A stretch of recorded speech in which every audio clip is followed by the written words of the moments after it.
Olá, para você que está acompanhando a programação da Rádio Defensoria, está no ar o programa A História Contada por Nós, uma iniciativa do Movimento Negro Unificado, da Coordenação Estadual de Política de Promoção da Igualdade Racial e da Secretaria de Estado da Saúde, CESAL, através do Núcleo de Ações Programáticas da Saúde da População Negra, em parceria com a Defensoria Pública Estadual.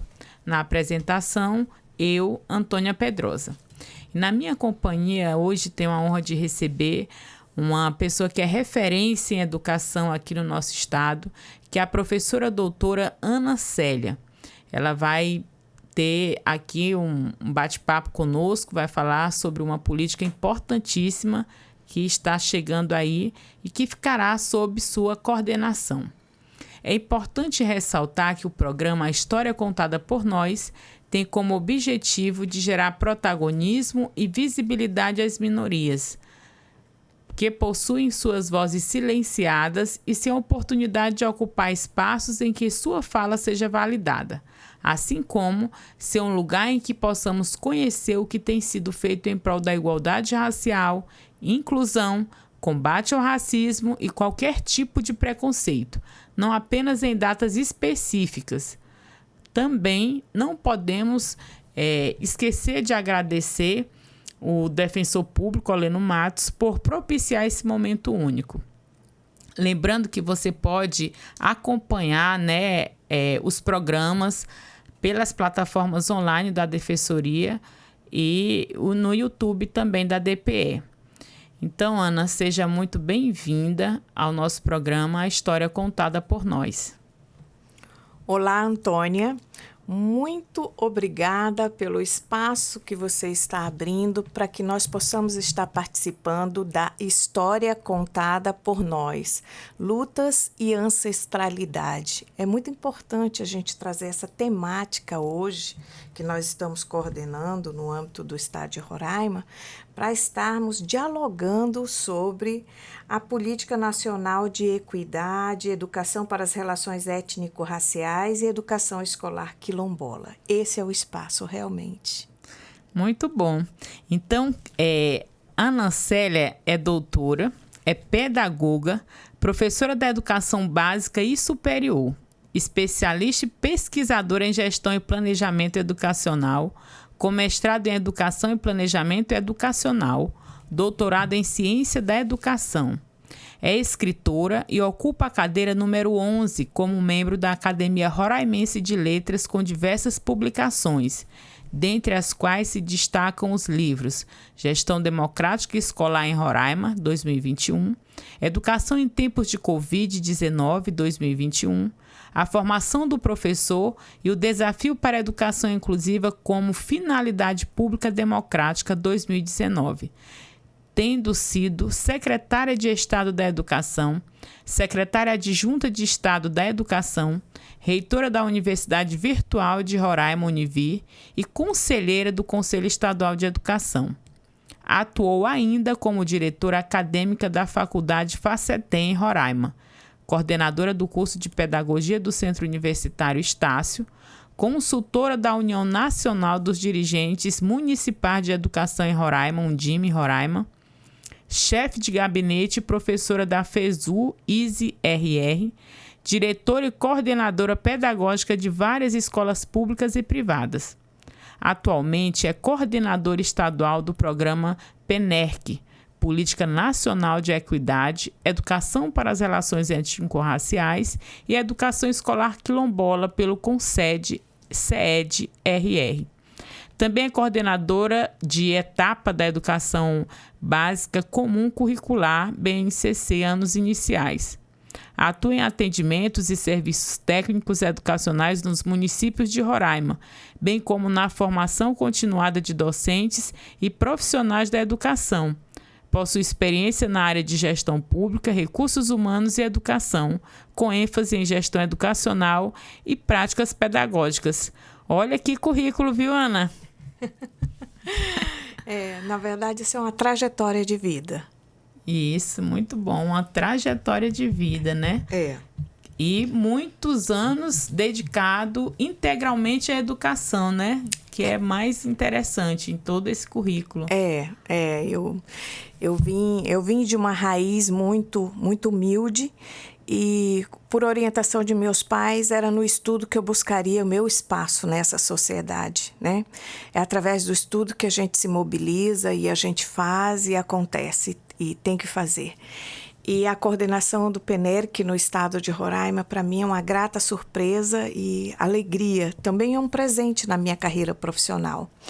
Eu sempre puni pelas minorias, eu sempre me fiz entender e também me entendi como minoria nesse espaço que a gente tem que ter de atuação e fala. É isso, né, Ana? Nós que viemos de famílias humildes, que até há pouco tempo nem todos tinham um nível superior nas nossas famílias, né? E assim, eu não sei você, mas eu, por exemplo, fui a primeira da minha família a ter nível superior. Então, você vem de gerações e gerações que ficaram fora do processo educacional, dessa política de Estado. E isso é muito ruim, né, para o histórico do nosso país. Mas é uma realidade, né, Ana? Nós somos frutos de um processo histórico, eu diria, de lutas históricas. Recentemente nós vimos do que nós passamos, nós nos livramos através do filme com Fernanda Torres, Ainda Estou Aqui, e nós podemos dizer que nós estamos aqui pós esse período que Fernanda Torres muito explicitou pelo filme. E eu sou da década de 70, nascida na década de 70, constituída na década de 80 e definitivamente formada na década de 90, que foi a década da educação, a década do acontecimento, da transformação, da efetivação das instâncias democráticas no nosso país. Então, eu sou fruto desse movimento e eu saio dessas minorias com esse direcionamento familiar de que era através do estudo e da educação que eu transformaria a minha condição. E eu venho para esse contexto da década de 90, que foram essas lutas de classe, essa luta onde a educação foi transformadora para a sociedade brasileira. E nós estamos aqui hoje conversando, dialogando sobre a importância das minorias nesse contexto de desigualdades, para que não aconteça desigualdades, né? Para que nós possamos tocar uma sociedade justa, igualitária, com equidade, igualdade e qualidade. Eu acho que é isso, né, Ana? Acho que a proposta, justamente, eu que venho dessa trajetória também da educação básica, sou professora, também sou uma mulher que atua no movimento social, movimento negro, e essa política, né, nacional de equidade da educação para as relações raciais e educação escolar quilombola, ela é uma bandeira muito forte de luta desses movimentos, né? Em 2003 surge a alteração na LDB através da Lei 10.639, que versa sobre o ensino da história, da geografia dos povos afrodescendentes e afro-brasileiros no currículo escolar. E aí, passados mais de 20 anos, a gente ainda tem muita dificuldade de ter no currículo essa proposta pedagógica, digamos assim, formatada, né, que retrate essas populações com o devido, eu diria, com justiça e respeito. Porque, sim, como você falou, o Brasil é um país que vem de trajetórias de escravidão, né, de golpes parlamentares, né, ditatoriais, ditaduras, enfim. E essa política, então, ela vai falar sobre a maioria da população brasileira, segundo o IBGE, que é a população que se autodeclara preta e parda, né, que é a população negra de um país, e que, por muitos anos, eu não tive acesso no ensino superior, nem na educação básica, a conhecer quem eram de fato escritoras negras, né? Mulheres negras na ciência, homens negros escritores, ou seja, o currículo muito colonizador ainda, né? Que se sobrepôs ao longo de muitos anos. Então a gente vem falando de uma política bem recente, né, Ana? De 2003 para cá, e agora vem esse projeto, essa política nacional, que eu queria que você falasse um pouco sobre ela, né? O que é essa política nacional e qual o objetivo dela? Então, Antônia, é importante esclarecer para você que já no artigo 26A da Lei de Diretrizes e Bases Nacionais de 1996 já vinha tratando da importância da história afro-brasileira nos currículos escolares. Aí, então, em 2003, vem uma lei específica dizendo: ei, tem que cumprir, é obrigatório. E em 2008 vem outra que vem tratando da formação de professores nesse contexto, né? Formar professores para trabalhar a história afro-brasileira. Nós realmente... E incluir os indígenas, né? E incluir os indígenas, exatamente. Então, a PENERC, além da questão quilombola, nós também aqui no estado de Roraima, nós temos a educação indígena, que ela vem com muita expressividade. Tem muita expressividade, porque 30% do nosso alunado aqui é de escolas indígenas, né? Então, muito recentemente, o estado de Roraima, no mês de outubro para novembro, o estado de Roraima fez a adesão, o governo do estado de Roraima fez a adesão à Política Nacional de Equidade e Educação para as Relações Étnico-Raciais e Quilombola. Nesse sentido, nós temos a missão de desenvolver esse programa aqui no estado de Roraima na sua totalidade. Nós temos que acompanhar a implementação das leis que já foram emitidas, porém, nós temos que ver se ela está acontecendo de fato no seio dos currículos escolares, no chão das escolas, quais são as ações que estão sendo discutidas em prol do combate ao racismo que, quer queira, quer não, ocorre, acontece, tem acontecido. E há uma preocupação nesse sentido. Nossa sociedade precisa ser mais humanizada, mais cuidadosa com essas questões racistas, né? Sim. Tanto com a população negra, preta, e a gente tem que se orgulhar. Sim. A gente tem que se orgulhar, a gente não pode esconder, a gente não pode deixar de declarar, ou a gente não pode declarar uma cor ou raça que você não se sinta parte, você Sim. não se sinta nesse contexto. Então, é importante que isso seja trabalhado na escola, na mais tenra idade, desde a educação infantil. Sim.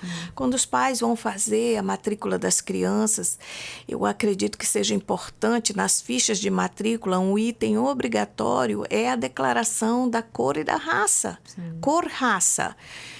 Como você se autodeclara? Como você declara o seu filho? Não é? Sim. E a partir de então a gente conseguir mapear, e essa é a importância da PNR, que é mapear essas políticas públicas que estão sendo desenvolvidas, as ações que estão sendo desenvolvidas, para a gente não discutir mais sobre isso, para a gente não se preocupar mais com racismo no nosso contexto social. Exato. Ana, e você então é a coordenadora estadual dessa política nacional, e aí nós temos 15 municípios em Roraima. Todos os municípios aderiram à política? Deixa eu te falar, olha, essa coordenação ela é bipartite. É o estado de Roraima e os municípios, através da Undime. Nós temos uma instância de governança que é desenvolvida pela Undime, porque é a Undime que tem toda a estrutura de governança dos municípios. Olha, na PENERC hoje, 14 municípios já aderiram, só tem um que eu vou me reservar ao direito de não falar o nome dele ainda, porque eu acredito que ele ainda vai fazer adesão, porque ainda está aberto o período de adesão. Mas não seria o maior município do estado, não né? seria o maior município, não. Inclusive o município de Boa Vista e o Iramutã já estão credenciados para receber o selo Petronilha Beatriz. Então, durante esse ano, eles vão inscrever ações exitosas nesta área para demonstrar a qualidade para o selo Petronilha Beatriz. Veja que interessante. Comprometimento, né? O comprometimento, exatamente. Então, nós temos 14 municípios que já aderiram à política nacional do PNERC e só temos um município que está em adesão, mas eu acredito que ele vai aderir sim, porque é muito importante. Sim, com certeza. Então, assim, Ana, a ideia é que essa política ela esteja em todos os municípios, né? Inclusive na rede também estadual de ensino, e com esse comprometimento dos municípios através da Undime, que é a responsável pela educação, né? Que é as secretarias municipais de educação. Isso. E o Estado. E aí, tendo essa adesão, após essa adesão, qual seria o papel desses entes, né, que aderirem ao programa? Deixa eu te falar. A PNERC é uma política do Ministério da Educação que tem a intenção de promover uma educação antirracista nas escolas brasileiras. Então, ela tem que acontecer no âmbito das escolas. Tem uma série de etapas para que isso aconteça. Então, nós aqui iremos fazer o monitoramento e a avaliação dessas ações que estarão sendo desenvolvidas na escola. Nós temos um período de 1 ano, né? Então, nós teremos uma reunião ampliada na próxima semana com algumas instituições que já acompanham essas questões raciais no estado de Roraima, tanto indígena como negras e quilombolas, até porque nós temos aqui também... Remanescentes? Exatamente. Remanescentes quilombolas aqui no estado de Roraima, nós precisamos conhecer porque nós estamos nessa fase de mapeamento. Sim. Em seguida, após essa reunião, nós vamos construir um plano de trabalho com essas instituições. Vamos fazer o lançamento oficial dessa política da PNERC aqui no estado de Roraima e também um seminário. Nós vamos realizar um seminário para que a população roraimense, a sociedade roraimense, definitivamente internalize e conheça quais são as ações que a PNERC hoje acompanha no Estado, o que está sendo realizado nas escolas, o que pode ser realizado a partir da construção desse plano de ação conjunto entre essas instituições.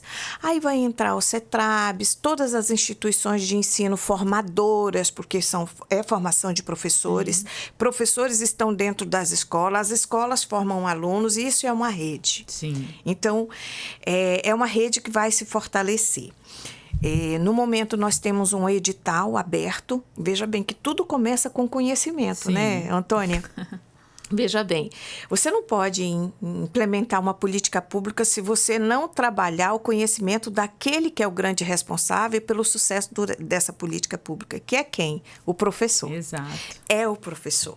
Então, os professores, eles estarão sendo formados para o desenvolvimento e execução dessa política nas escolas. Importante. É importante? Demais. Então, todos os estados brasileiros têm um edital aberto para formação de professores em 120 horas, online, em torno de 3 a 4 meses, para o desenvolvimento desse curso de extensão, onde os professores, no seu local de trabalho, na sua rede de trabalho, vão ter a possibilidade de fazer esse curso. É um curso de extensão com a Universidade Federal de Roraima.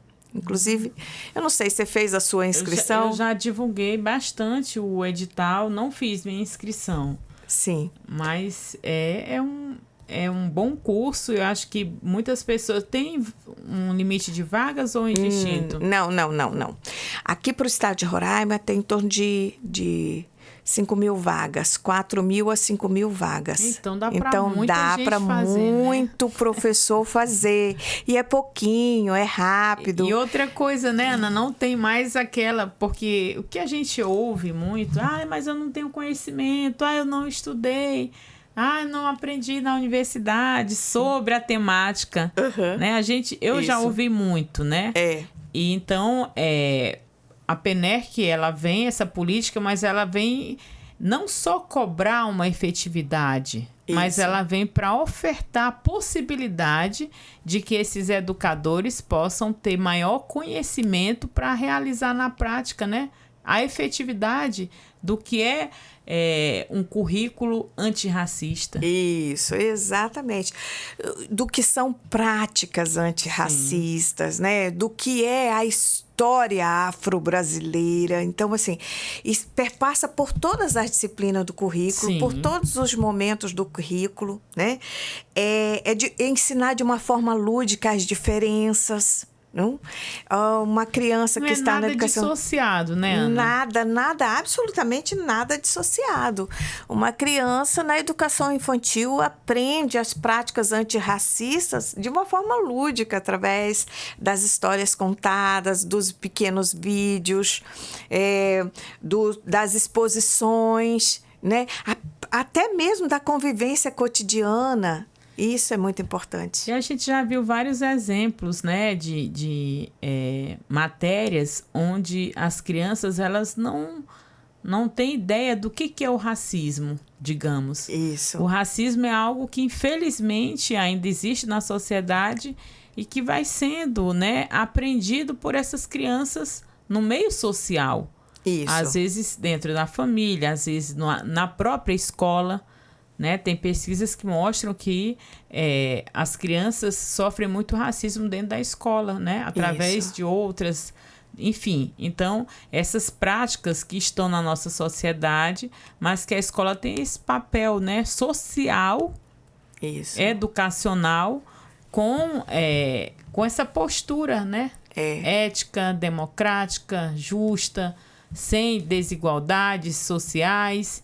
E muitas vezes essas práticas elas vêm em forma de bullying, né? Que aí as pessoas nem conseguem identificar o que é o racismo, o que é a misoginia, o machismo, o que é a homofobia, enfim. Então, eu acho que é importante falar sobre essas temáticas até para as pessoas saberem identificar qual é o tipo de violência, né, que sofreu, se sofreu e como se defender também, né? É interessante, porque quando a gente conversa sobre isso, acho que por uma limitação de conhecimento, tem certas pessoas que se manifestam como se antigamente tudo fosse permitido e hoje tudo é mimimi, tudo é bullying, tudo é motivo de... Não, é que... Tem muito essas falas, né? Tem muito essas falas. No meu tempo não existia isso, cabelo duro era chamado de cabelo duro, cabelo enrolado era chamado de cabelo de mola, mas todas essas pessoas trouxeram esses traumas para a sua vida adulta e foram amadurecendo com esses traumas, essas limitações, esses estigmas...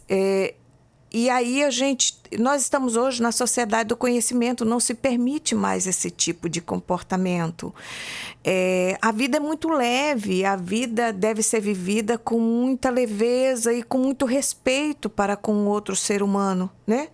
Então, o que a gente está pedindo hoje é mais respeito, por favor, mais amor, por favor, mais afeto, por favor, mais compreensão, por favor.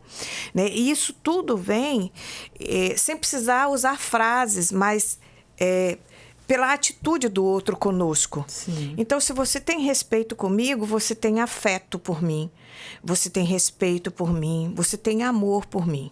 Então, assim, tudo passa pelo respeito. O respeito ao meu cabelo, o respeito à minha cor da pele, o respeito à minha limitação, o respeito à minha condição feminina de mulher. Isso tudo é uma demonstração de afeto. O respeito é uma demonstração de afeto, de amor. É isso que a gente considera hoje. E eu acho que é isso que é tão importante, né? A gente discutir com os agentes que fazem a educação, que são os educadores, né, as próprias secretarias de educação estadual e municipal se empenhando para que essa política seja efetivada, para que a gente rompa, né, com práticas, eu diria que até antidemocráticas, que se instalaram nesse meio social, e também que a gente rompa com uma escola que não cumpra o papel, que não cumpra com a sua missão. Quando a gente fala cumprir com a missão, é que todos tenham consciência do seu papel a partir da individualidade do outro. Né? Porque aí você vai ter inclusão de fato, com equidade, você vai ter... A escola, Ana, é uma pequena amostra do que é a sociedade. Exatamente. E aí, por isso que a gente não pode, né, de maneira alguma, dissociar. Porque, e aí a gente fala comunidade escolar. Nessa comunidade escolar, nós temos uma diversidade de pensamentos, de pessoas, de ideias. Mas tem algo que converge. Porque nem sempre eu vou ter que concordar com a tua opinião. Mas a tua opinião tem algo que se sobrepõe à tua opinião, que é o direito do outro. Isso. Né? Então, assim, mas na minha opinião, isso não tem que acontecer, porque, enfim, eu sofri isso e estou bem. Mas não é uma opinião que a gente precisa emitir nesse momento, né? Sim. Eu diria, Antônia, que a implementação dessas práticas antirracistas, antissexistas e anti todas as marcas que podem constituir no outro indivíduo é menos conflituosa, vamos dizer assim. Quando a gente aplica essa condição, a gente está fugindo de conflitos no universo escolar. E quando a gente sai do universo escolar, a gente também foge de conflitos no nosso cotidiano social. É a partir da escola que a gente aprende muito na escola, no convívio social na escola, que a gente leva para as nossas práticas cotidianas. Então, se eu não sou racista na escola, eu não serei racista no meu cotidiano, no meu trabalho, no meu convívio, no posto de gasolina, quando eu tenho que ter paciência de ser melhor atendido e assim sucessivamente, ir no supermercado. Isso são práticas sociais, são convívios sociais, tolerância e compreensão com o outro. Então, isso tudo é uma cadeia. Uma coisa não é dissociada da outra. Se é permitido na escola, veja bem, será permitido no outro ambiente. Então, se não é permitido na escola, não será permitido em qualquer outro ambiente.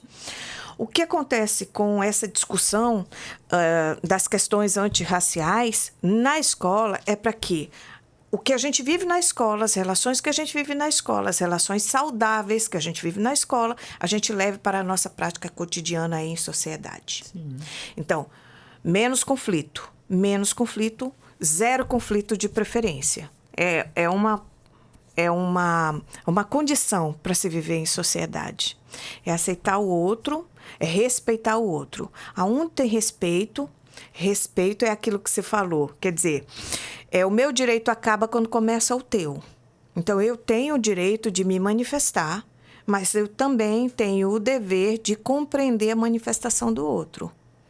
E aí você vai estar falando, né, sobre os direitos individuais, aí você falou sobre os contratos sociais imaginários, eu vou falar, né, um contrato que tu assine, mas para que tenha uma boa convivência, né, e aí você vai aprender na escola, você vai usar na sociedade para que você não tenha um caos social. Isso. Né? E aí você vai andar no trânsito, você tem que esperar a vez do outro. Isso. Você vai para o supermercado, você tem que saber que tem uma fila. Isso. Porque quando não existe esses acordos sociais, aí a gente vai ter o caos. O caos, é isso. E eu acredito que o que nós estamos hoje buscando com a implementação desse programa nacional é evitar qualquer tipo de caos. Nós estamos numa sociedade hoje que nós não temos que permitir, tolerar qualquer tipo de caos. Então, já chega. Há muitos anos, historicamente, nós somos afrodescendentes. Sim. Então, nós somos, o Brasil é fruto de duas questões étnicas, de duas posições étnicas, indígena e negra. Sim. Né?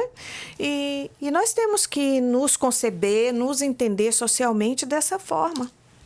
E é conhecendo, né, Ana, a história dessas populações, o que os trouxe aqui, no caso dos afrodescendentes, e como eram, no caso dos indígenas, né?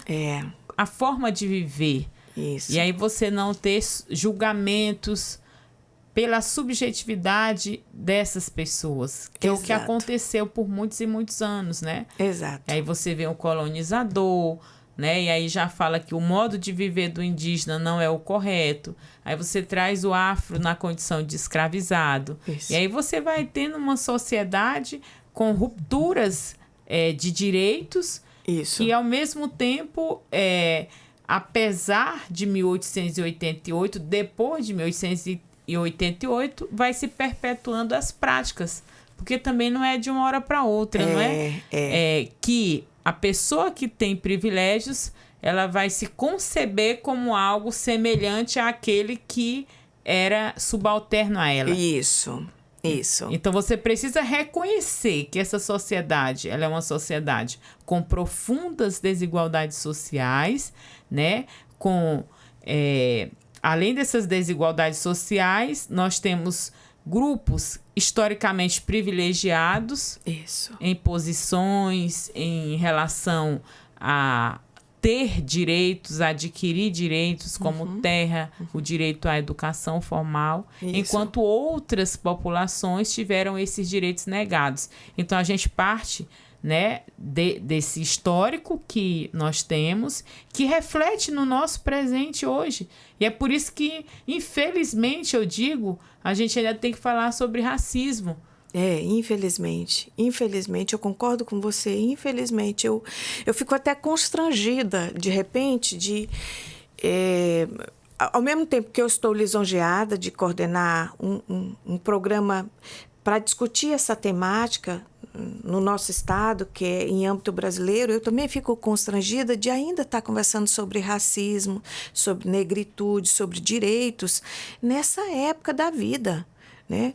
No período da comunicação intensa, no período da globalização, e não deveríamos estar acontecendo. Me parece que nós estamos vivendo um movimento de retrocesso, retrógrado até, de uma sociedade que tem corrido em prol do progressivismo, do progressismo, do progresso. Vamos para frente, vamos evoluir, vamos avançar. Sim.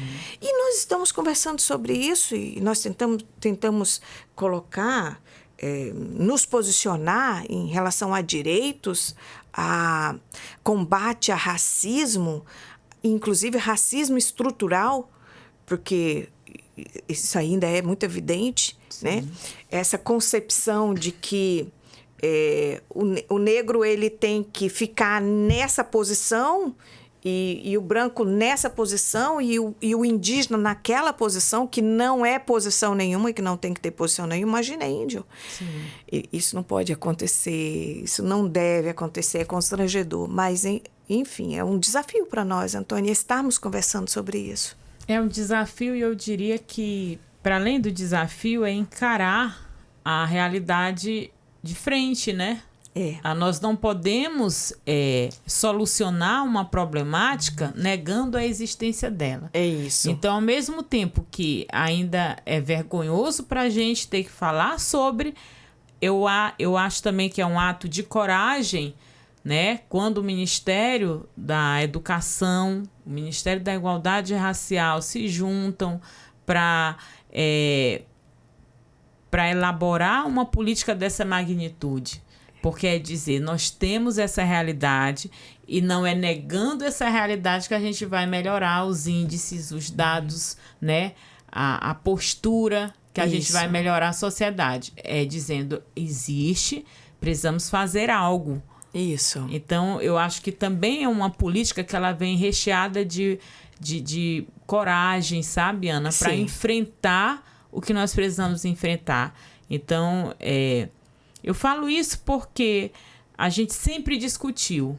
A Lei 10.639 de 2003, por si só, não é suficiente. Nós precisamos de algo a mais. Isso. E eu vejo nessa política esse algo a mais que a gente necessita, né? Que a gente estava necessitando para, de fato, a gente ter essa implementação, essa escola antirracista. E aí você observa, Ana, que nos últimos tempos a lei a lei foi obrigada a se tornar mais rígida, porque antes a gente não tinha o crime de racismo quando não se tratava de coletividade. Hoje já é possível, né, enquadrar pessoas racistas no crime de racismo. Sim. Essas pessoas podem ser presas, né? E aí a gente tem um lado bom também da tecnologia, que as pessoas antes elas falavam o que bem entendiam, elas praticavam crimes e ficava por isso mesmo. E hoje as pessoas, através, né, dessa tecnologia, têm conseguido, inclusive, colocar algumas pessoas, né, para responder pelo crime de racismo. Você vê, só ano passado teve uma criminalização por racismo. Filho de uma atriz aí famosa, uma menina negra, né, que foi vítima de racismo. Então, assim, quantos anos, né, Ana? Isso. E olha, você vê que interessante que é uma das metas da PNEC, e eu considero bastante desafiadora essa meta da PNEC, que é implementar os protocolos de prevenção e resposta ao racismo nas escolas e nas instituições de educação superior, públicas e privadas. Tu já pensou, Antônia? Olha que legal. Como é desafiador para as escolas a implementação desses protocolos de prevenção, viu? São coisas assim que se você chegar hoje na escola, você tem um protocolo de prevenção de antirracista na instituição? Não tem. Não tem.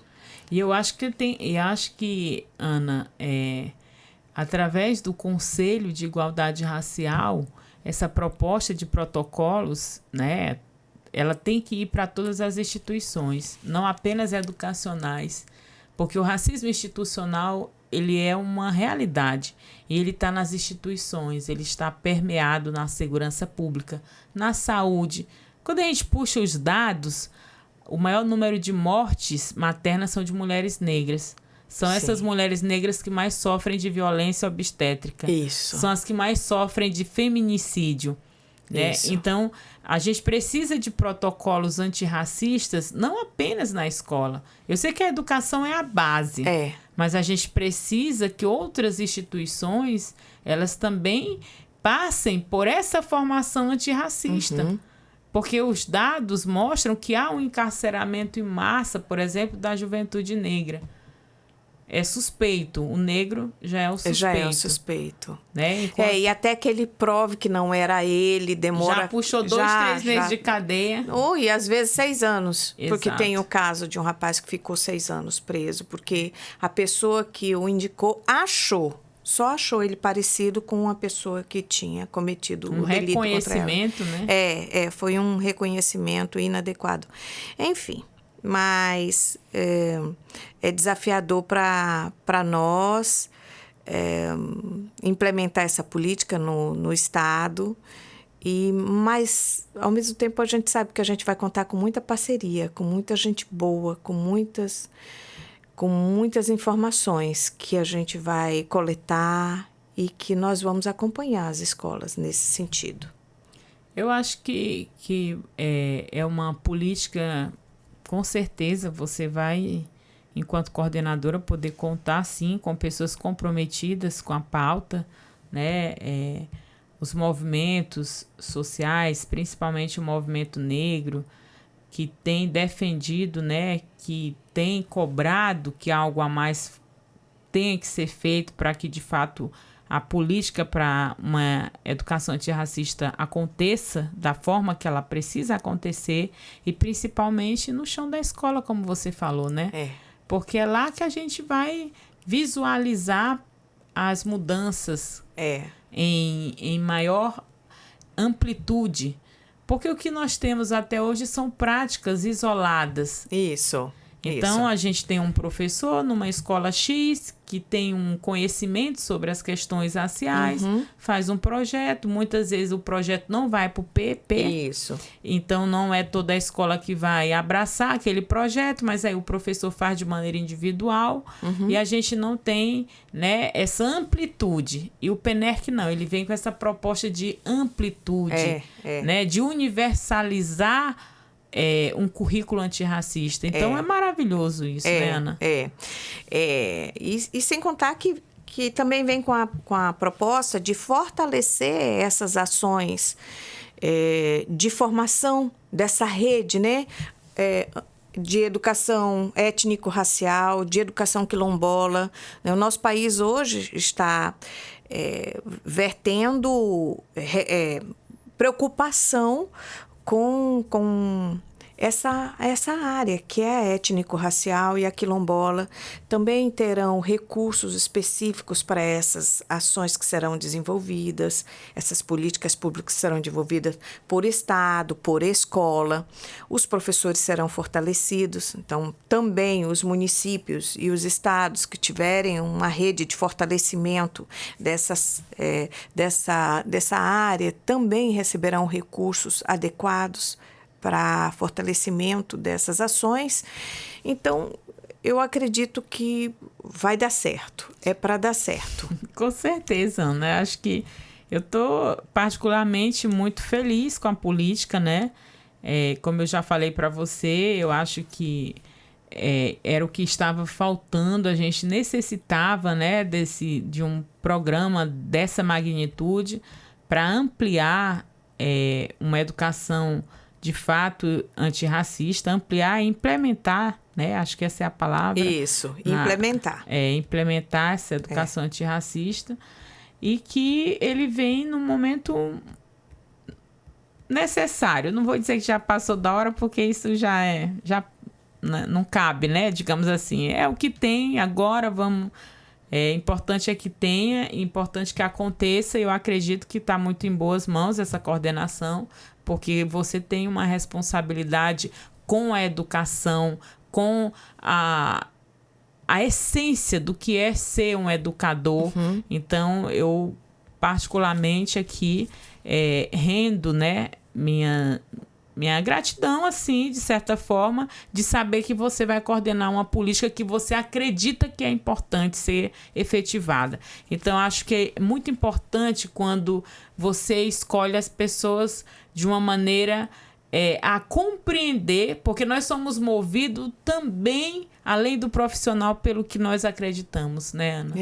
É verdade. Às vezes a gente não dissocia, apesar de que nós temos um compromisso com o profissional, mas é como a escrita, você também não vai escrever algo que você não acredita. É verdade. Eu me considero uma pessoa que trabalho há muitos anos, a minha formação como pedagoga é a formação de professores. Então, há muitos anos eu atuo nessa área de formação de professores e tudo que vem para fortalecer o professor na sua prática de sala de aula me encanta e me estimula a estar sempre respondendo aos chamados. E eu respondi ao chamado do secretário de Estado da Educação, da secretária, quando me direcionaram para coordenar esse programa em nível local no estado de Roraima.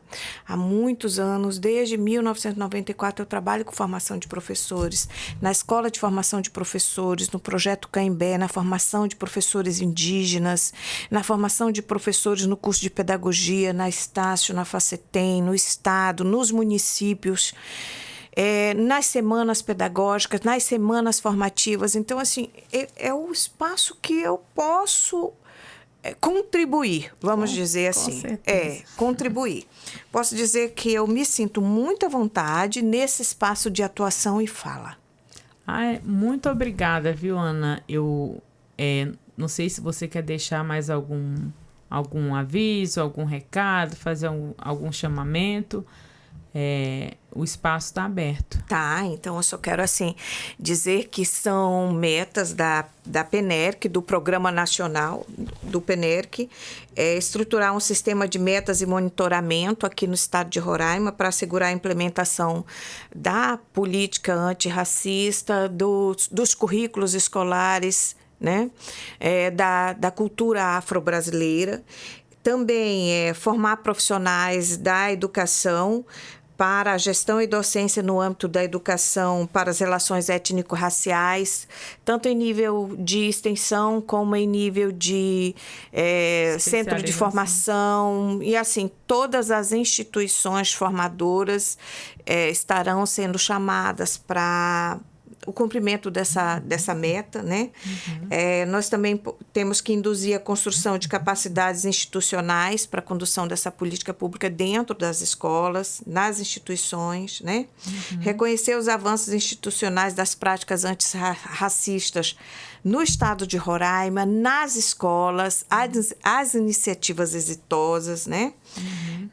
Contribuir para a superação das desigualdades étnico-raciais no nosso estado. Pelo amor de Deus, a gente precisa depois, a partir de tanta... E a gente fazer a política nacional ser conhecida para que a gente possa realmente contribuir, né? E consolidar a modalidade de educação escolar das práticas antirracistas, aqui não especificamente quilombola, porque nós não temos escola quilombola. Sim, o estado de Roraima não tem escola quilombola, é importante se destacar nesse sentido, mas nós temos escolas indígenas e muitas, né? Sim. E nós também trabalharemos com essa finalidade. E, por fim, aquilo que eu te falei, que é o grande desafio, que é implementar um protocolo de resposta ao racismo nas escolas. Então, grande desafio nós temos. E é isso que eu quero deixar como mensagem do Programa Nacional da Educação para as Relações Étnico-Raciais. Muito obrigada, Ana, pela sua participação nesse espaço que é tão importante, né? Que é o programa A História Contada por Nós, Lutas e Ancestralidades. E essa temática, ela nos atravessa de uma maneira muito especial, né? Por conta do programa, da temática. Então, é um anseio, é um desejo.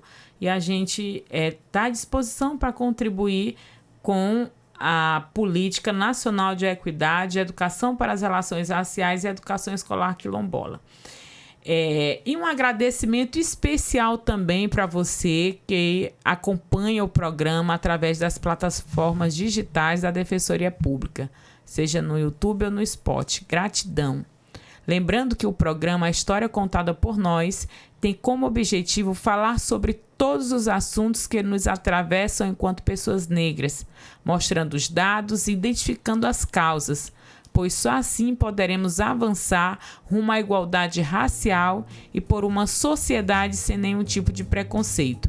Uma iniciativa do Movimento Negro Unificado, da Coordenação Estadual de Política de Promoção da Igualdade Racial e da Secretaria de Estado da Saúde, CESAL, através do Núcleo de Ações Programáticas da Saúde da População Negra, em parceria com a Defensoria Pública Estadual. Até a próxima. Afroabraços.